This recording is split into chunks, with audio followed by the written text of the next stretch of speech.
जादुई सोने का कुआं। आसमान साफ नहीं था, चारों ओर काले बादल छा गए थे। कभी भी बारिश हो सकती थी। सुजाता जैसे ही बारिश पड़ने से पहले जल्दी जल्दी सनराइज अपार्टमेंट में पहुंचना चाहती थी, जिसके कि वो बारिश में भीग ना जाए, क्योंकि सुजाता पिछले हफ्ते बारिश में भीगने की वजह से बीमार हो गई थी। वो भागते भागते अपार्टमेंट तक पहुंच तो गई, लेकिन बीच में बारिश होने लगी और सुजाता ना चाहते हुए भीग गई, जिसकी वजह से वह परेशान हो गई। वह सोचने लगी कि इस बार अगर वह बीमार हो गई तो बुरी मुसीबत में आ जाएगी। सुजाता ने अपार्टमेंट पहुंचने पर दरवाजे की घंटी बजाई। कुछ देर तक दरवाज़ा खोलने के लिए कोई नहीं आया। सुजाता ने फिर से दरवाजे की घंटी बजाई। एक औरत ने दरवाज़ा खोला। उस औरत ने सुजाता को घूरते हुए पूछा, क्या है, किससे मिलना है? सुजाता ने कहा, जी मैं नेहा वॉशिंग पाउडर कंपनी से आई हूँ और हमारी कंपनी अभी अपना प्रचार कर रही है, जिसकी वजह से यह वॉशिंग पाउडर बहुत ही कम दामों में बेच रही है। इसकी कीमत सिर्फ 25 रुपये में आधा किलो है। हमारा वॉशिंग पाउडर आपके महंगे से महंगे वॉशिंग पाउडर से अच्छी सफाई करता है। इतना कहकर सुजाता ने कहा कि अगर आपके पास कोई गंदा कपड़ा है तो ले आइए, मैं आपको अभी कपड़ा साफ करके डेमो दिखा देती हूँ।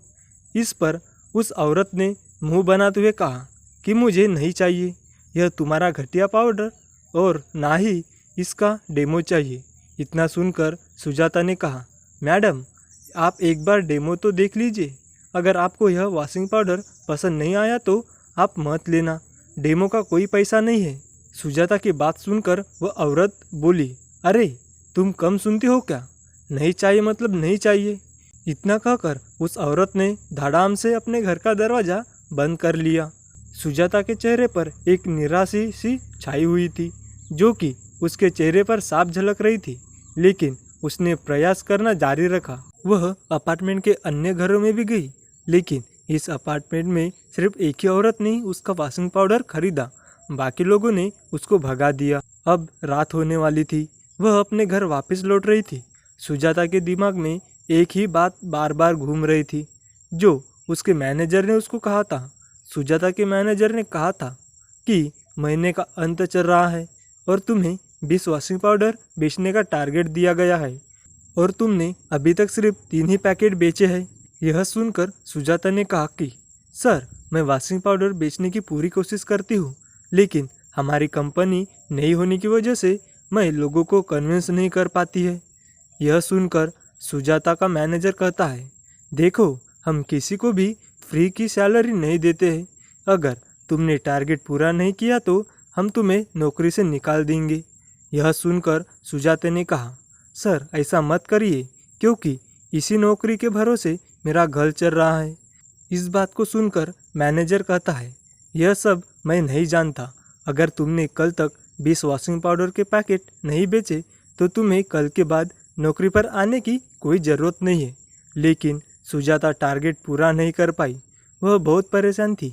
वह मन ही मन सोच रही थी कि कल वह मैनेजर मुझे नौकरी से निकाल देगा, फिर मैं कैसे गुड़िया और सुनीता का ध्यान रखूंगी। उसने भगवान से कहा, भगवान मेरी मदद कीजिए। सुजाता के पति की कपड़े की एक छोटी सी दुकान थी, जो कि बहुत अच्छी चलती थी, क्योंकि उसका पति ग्राहकों से बहुत प्यार से बात करता था। अगर एक बार ग्राहक उसकी दुकान में आ जाते थे तो कुछ भी खरीद के बिना नहीं जाते थे, चाहे कोई छोटी सी चीज़ क्यों ना खरीदे। सुजाता के पति महेश का बहुत ही अच्छा हंसता खेलता परिवार था, लेकिन एक दिन अचानक महेश की दुकान में किसी शॉर्ट सर्किट की वजह से आग लग गई। महेश भी उस समय दुकान के अंदर ही था। उसके बाहर निकालने की बहुत कोशिश की, लेकिन उस आग में कपड़े के साथ वो भी झुलस गया था, जिसकी वजह से वह इस दुनिया में नहीं रहा था। महेश के चले जाने के बाद दोनों बच्चों की जिम्मेदारी सुजाता के ऊपर आ गई थी। पिछले 8 महीने से सुजाता सेल्स की नौकरी कर रही थी। कभी टारगेट पूरा हो जाता था तो कभी नहीं होता था, लेकिन इस बार सुजाता को टारगेट पूरा ना होने पाने की वजह से नौकरी से निकाल दिया था। पिछले कई दिनों से वह एक नई नौकरी की तलाश में थी, लेकिन उसे कोई भी काम नहीं मिल रहा था। घर का किराया और बच्चों की फीस भी देनी थी। घर का राशन भी खत्म होने वाला था। आज जब सुजाता शाम को घर लौटी तो वह बहुत उदास थी। तभी उसकी बेटी ने कहा, माँ क्यों उदास हो, चलो हमारे साथ खेलो ना। सुजाता ने कहा, कुछ नहीं हुआ है, सब कुछ ठीक है। अब वह अपने मासूम बच्चों को कैसे बताती कि वह उदास है, लेकिन बच्चों के जिद करने की वजह से सुजाता अपने बच्चों के साथ बॉल खेलने के लिए चली गई। बॉल खेलते खेलते बच्चों ने बॉल को इतनी तेज मारा कि वह लुढ़कते हुए झाड़ू में चली गई।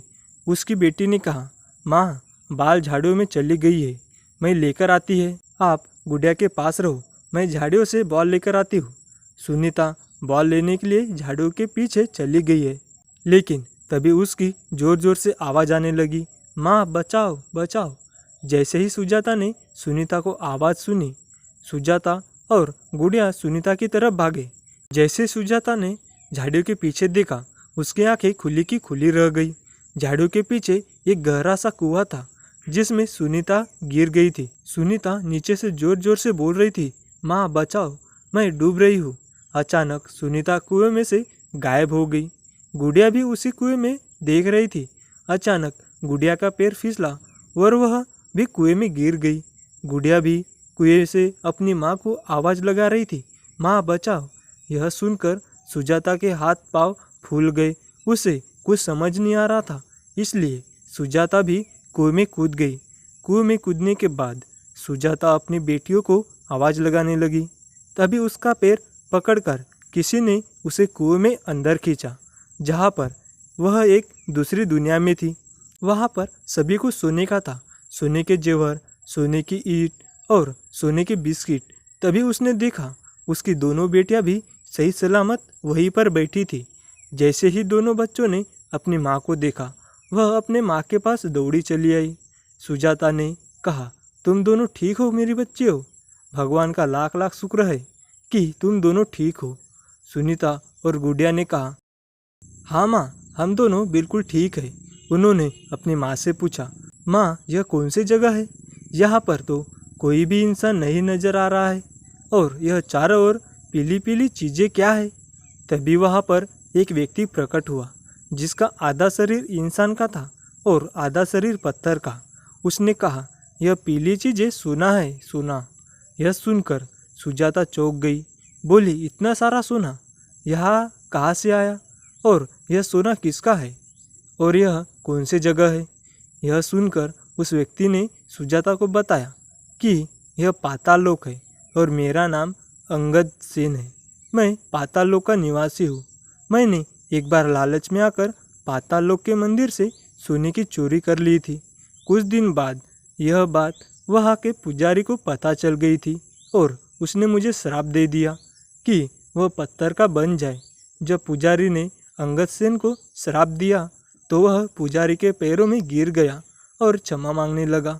बोले, मुझे माफ़ कर दो, मुझे से बहुत बड़ी गलती हो गई है। पुजारी ने कहा, यह भूल पाप है, तुमने देवी के मंदिर से चोरी की है। अंगद सेन बोला, मुझे इतनी बड़ी सज़ा मत दीजिए। यह बात सुनकर पुजारी को दया आ गई।